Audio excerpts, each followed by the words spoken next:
That which is so astonishing in the religious life of the ancient Greeks is the irrestrainable stream of gratitude which it pours forth. It is a very superior kind of man who takes such an attitude towards nature and life. Later on, when the populace got the upper hand in Greece, fear became rampant also in religion, and Christianity was preparing itself. This is the third part in our series on Nietzsche's Beyond Good and Evil.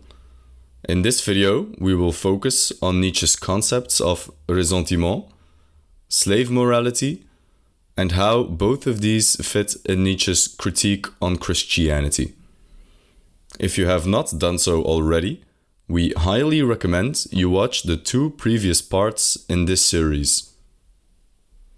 A lot of what Nietzsche has to say on the subject of Christianity and slave morality will be more fleshed out in his next work, on the Genealogy of Morals.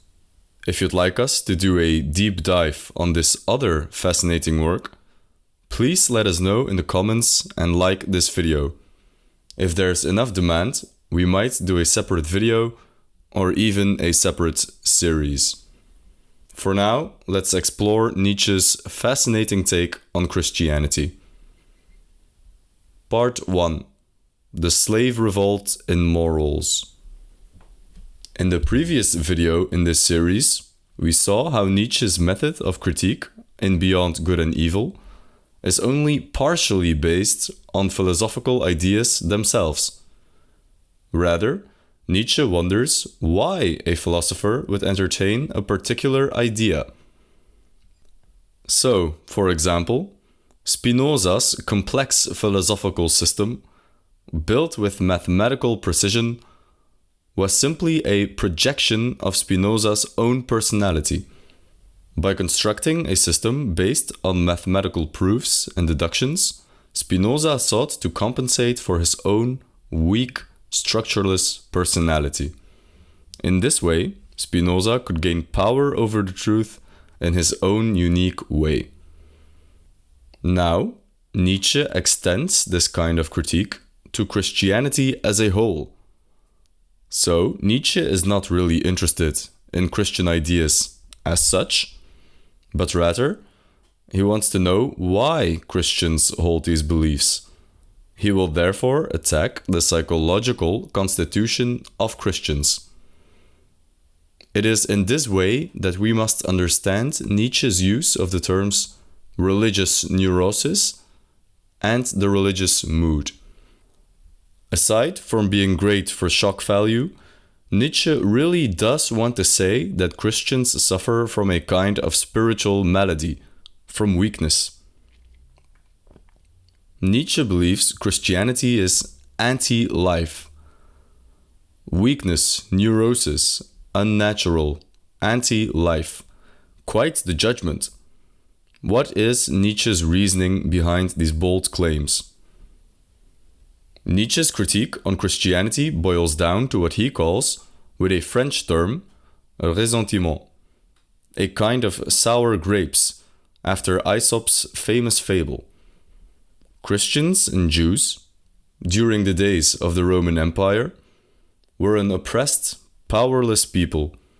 When they did not succeed in taking the worldly, material power they desired, they instead changed their tune and made a virtue out of their lack of power instead. Like the fox in Aesop's fable, who cannot reach the grapes high up in the tree and then shrugs and says, "Meh, the grapes were probably sour anyway." The powerless in society cope with their lack of power by convincing themselves that earthly power is not worth it, or even that power is evil.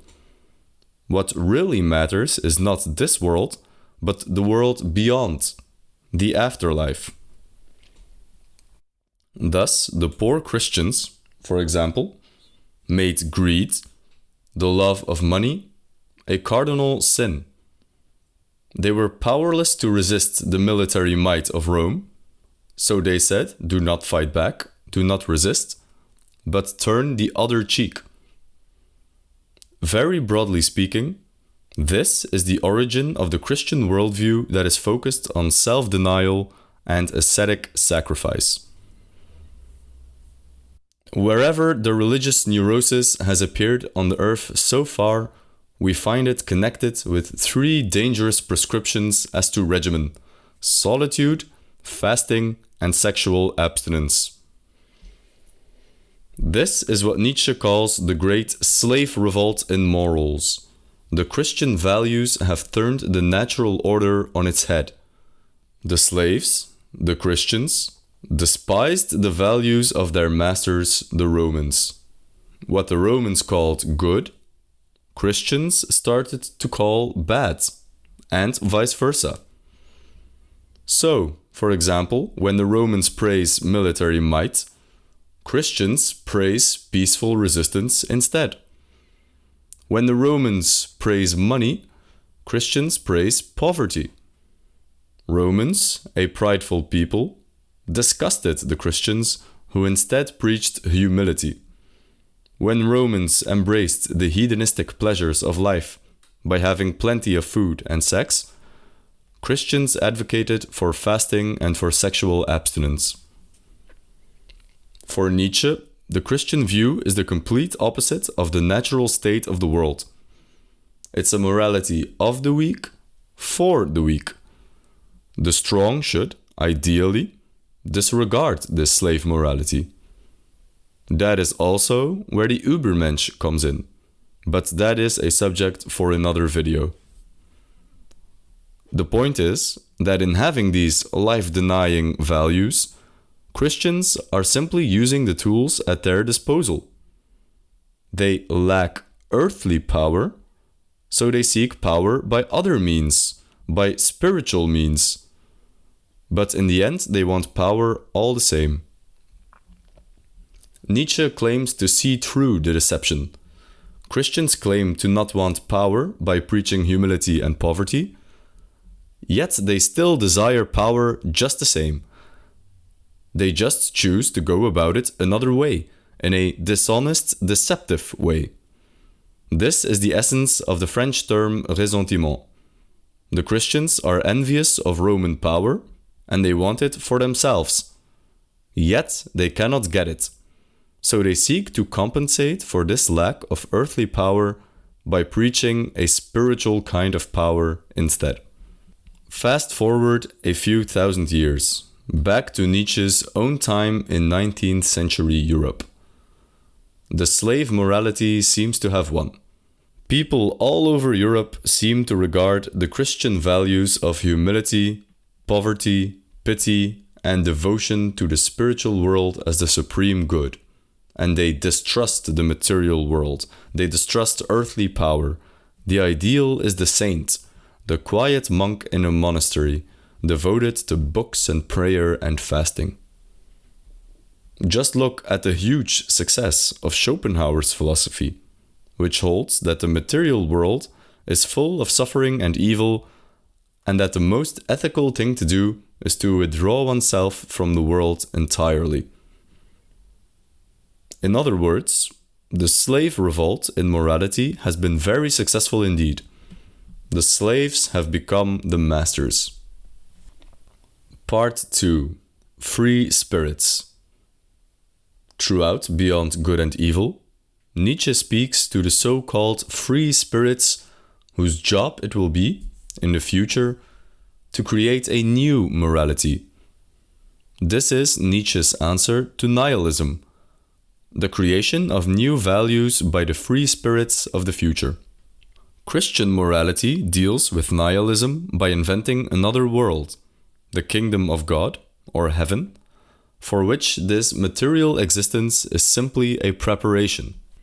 Schopenhauer deals with nihilism by advocating a retreat from the world, the life of the ascetic.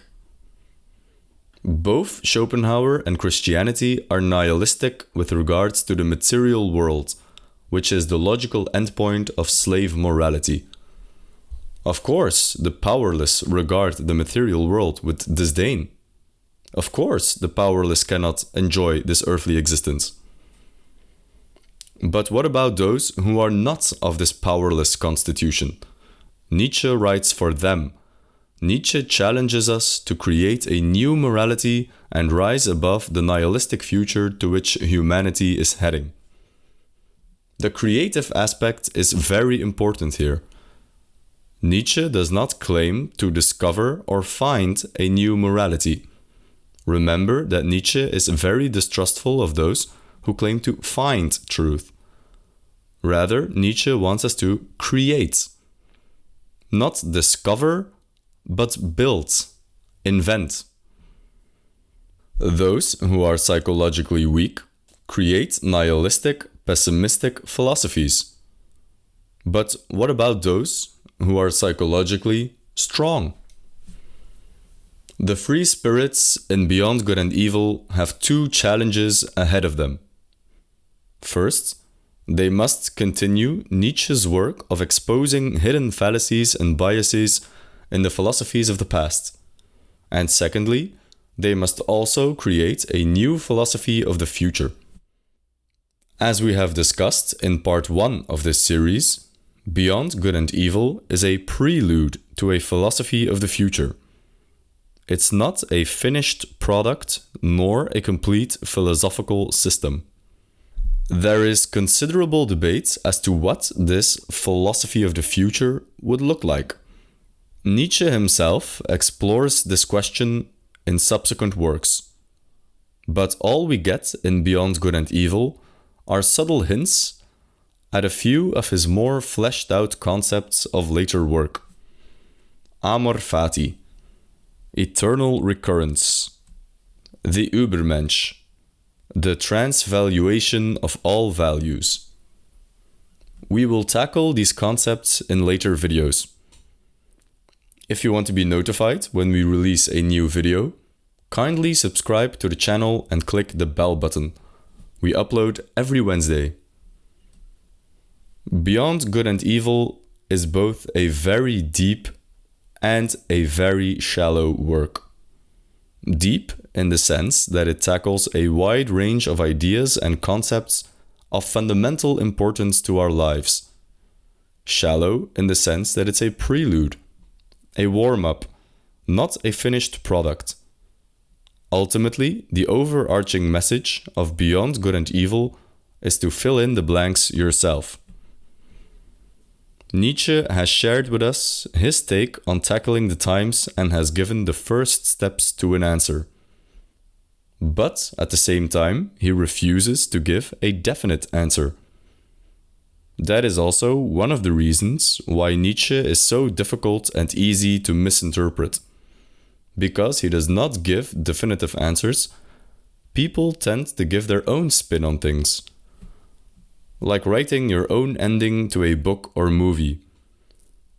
Beyond Good and Evil is a book without an ending. It's true. But that is also its strength. In a way, it's up to us, the free spirits, to finish his work. I hear with pleasure that our sun is moving rapidly towards the constellation Hercules, and I hope that the men on this earth will do like the sun. We hope you have enjoyed this introduction to Nietzsche's Beyond Good and Evil. We have more videos on Nietzsche planned, but if you have suggestions or requests, definitely let us know in the comments. But more importantly, pick up the book and start reading. Thank you for watching.